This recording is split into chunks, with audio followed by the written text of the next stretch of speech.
ôm hờn run căng ngà trang mi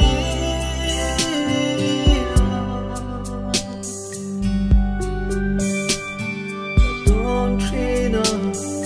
ti sắc mê xem xia kha đẹp lý dấu xì lâu xuống ngài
dấu gió lâu vàng thì bóng cất lao về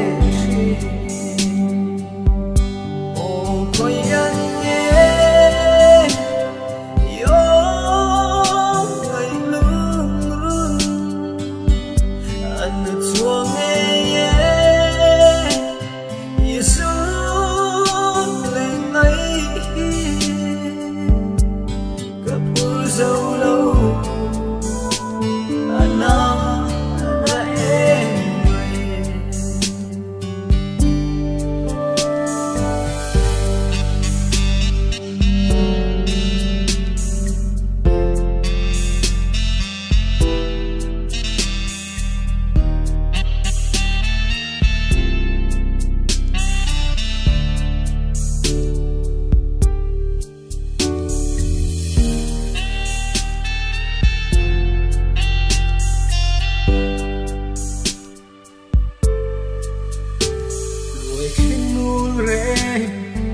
bang thấy lâu nắng ấy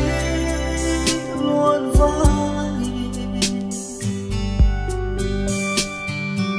đến sự thật chun lung mồ nào anh cất ra hai em đi đi lung nhìn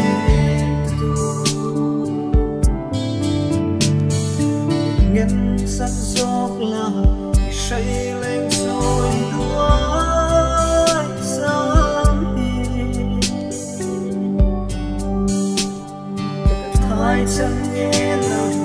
lại lên tiếng nói chê ô khối ăn nhé